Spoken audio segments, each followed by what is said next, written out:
Earth sign, Capricorn, Taurus, and Virgo, kumusta po kayo guys? Okay, so Earth sign, maraming salamat po sa walang sawang pagsubaybay sa ating mga reading, and kung kayo ay bago pa lang sa ating channel, mag-subscribe na po kayo guys, and i-click mo na rin yung ating notification bell para lagi po kayo guys updated sa ating mga bagong upload.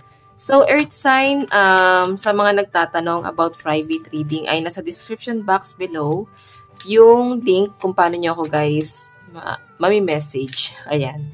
Kung hindi naman guys gumana yung link, ay pwede nyo ako guys i-direct message sa akin pong Facebook, Jade Tarot. Ayan. Sa mga naghahanap naman guys ng collective or pick a card, ay ina-upload ko po yan guys sa ating kabilang channel, The Lovers. Ayan. Mag-subscribe na rin po kayo guys sa ating kabilang channel, The Lovers. Ayan. So, tingnan natin guys.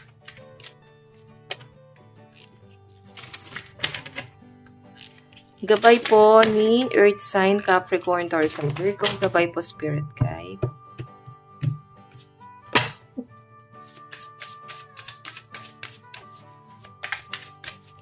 So guys, meron po tayong lighten up. So parang may naliliwanagan. Sige, tingnan natin ha. Meron tayong know your worth. Okay. Meron tayong take a breather. So guys, nakikita ko rito, nakahinga ka na ng maluwag, mahinahon at maginhawa. May nakikita ko rito guys na para bang unti-unti mo nang nakikita yung success, unti-unti mo nang nakikita yung worth mo ngayon. And parang sa nakikita ko rito guys, kasi nitong mga nakaraang araw or buwan, linggo, kung kailan man yan guys, parang balisa ka or parang feeling mo, hindi ka nagiging kampante sa isang bagay. Pero sa nakita ko rito guys, mas nababalyo mo ngayon yung sarili mo. And para bang nakakahinga ka ng mahinahon, may mga nare-release ka na dito Earth sign. Okay, ayan no, open arms. Diba? Napakagaan ng energy mo ngayon. So I think, pagka ganito kagaan ng energy mo, mas papasukin ka ng swerte, ng mga blessing, kasi ito yung mas na-attract mo ngayon. So, napakaganda nito guys, kasi lighten up and know your worth, mas pinahalagahan mo ngayon ang sarili mo. So, I think yung iba sa inyo, may nabibili kayo na magandang bagay para sa sarili mo, and hindi lang para sa'yo, kundi para sa family mo. So, I think mas na-enjoy mo to, no? So, pinapakita sa akin. Tignan natin. Okay. Ano pa ang ganap kay Earth sign, Capricorn, Taurus, and Virgo? Ayusin lang natin guys, nilipad ng hangin. Earth sign, Capricorn, Taurus, and Virgo. Ano po ang kanilang gabay? Gabay po ni Earth sign. Gabay po ni Earth sign. Gabay po ni Earth sign.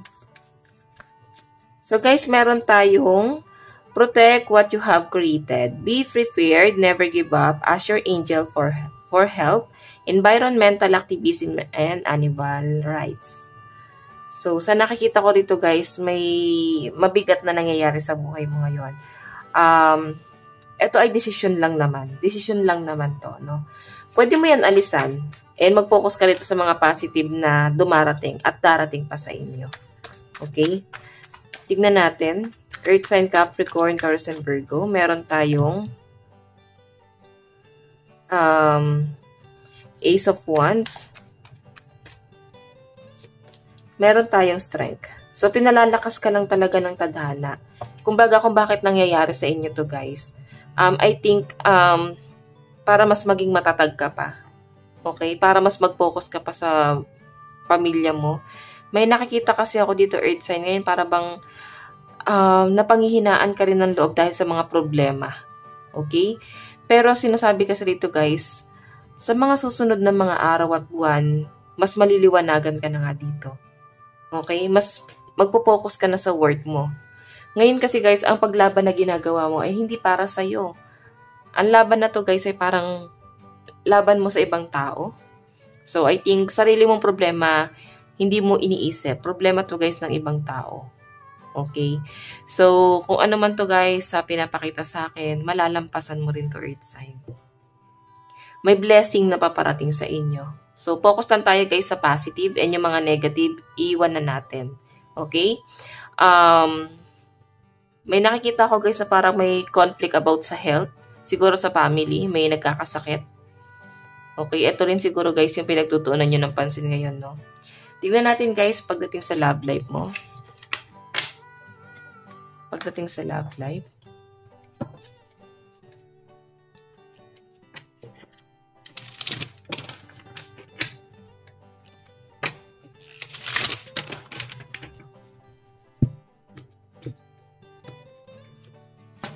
Pagdating sa love life.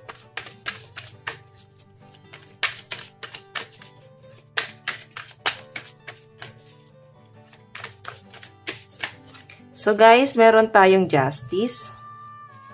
So nakakatuwa naman guys kasi kahit papano yung person mo nandito pa rin. Mahal ka pa rin talaga ng person mo guys. And handa pa rin niyang ilaban yung relationship yung dalawa. Tingnan natin. Oops. Earth sign. Meron tayong Six of Wands. The Lovers. And meron tayong the Sun. Okay, nakalimutan ko ata sabihin yung lucky number nyo guys. So, ang lucky number mo is 1, 9, and 5. 195. Ayan, tinignan ko doon sa card mo kanina. And sa bottom. Okay, so earth sign pagdating sa love life mo, nakikita ko na kahit paano yung person mo nakaalalay pa rin sa'yo, gumagawa pa rin siya ng paraan kung paano guys makakatulong sa inyo guys. And sa pinapakita sa akin guys, may new beginning. Mas lalo kang minamahal ng person mo kasi sa nakikita niyang lakas na meron ka. Okay? Sa nakikita niyang improvement na nangyayari sa iyo ngayon. Kung ano man itong laban na ginagawa mo ay parang nakikita niya na mas nagiging independent earth sign. Okay? May nakikita rin ako guys property na maaaring isisettle nyo ng person mo. Or pwedeng ikaw to guys, meron ka nga ayusin na property. Meron ka lalakarin. Kung hindi man yung property ay patungkol sa mga documents. Meron ka daw lalakarin and something na nasa malayo-layo siya. Parang kasama mo yung person mo. Okay, so I think may paparating ka na pera sa mga susunod pa ng mga araw at buwan. Kung ano man to guys ay maganda yung nakakita ko kasi para mas makakapag-banding kayo ng person mo. May nakikita rin akong gift. Ayan. So tingnan natin guys pagdating sa love life mo. Love advice.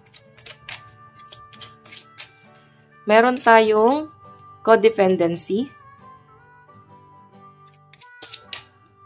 Okay, so I think guys, itong relationship nyo, nakadepende kayo sa isa't isa. Kumbaga, lakas nyo ang isa't isa. Okay? Meron tayong passion, di ba? Allow your heart and soul to sing with joy. So, sa nakikita ko guys, pwede pa namang i-workout ito eh. Wag lang guys masyadong praning yung isa. Kasi, dun kayo mas nasisira pag napapraning po yung isa. Okay? Kumbaga para bang may kinakatakutan. Yan. So, may passion. So, parang kaya siya guys i-workout. And nakakita ko guys na may potential dito sa relationship na to para sa higher commitment sa nakikita ko. So, tignan natin guys ang inyong advice. Okay, ito pala. Advice ni Earth sign, Capricorn, Taurus, and Virgo. So, meron po tayong uncover. So, sa nakikita ko rito guys, meron kang inaalam. Meron kang gustong ma-discover. Then, sinasabi ng mga gabay mo na ituloy mo lang. Kung ito sa tingin mo ay makakatulong sa'yo, ituloy mo lang. Or pwedeng meron kang calling, meron calling sa'yo. Meron din ako nakita rito guys na parang meron kang pag-aaral na ginagawa sa sarili mo. Ayan. Okay? So, Earth sign, ito lang naman po ang inyong reading. Hanggang sa muli, God bless and love you all. Thank you.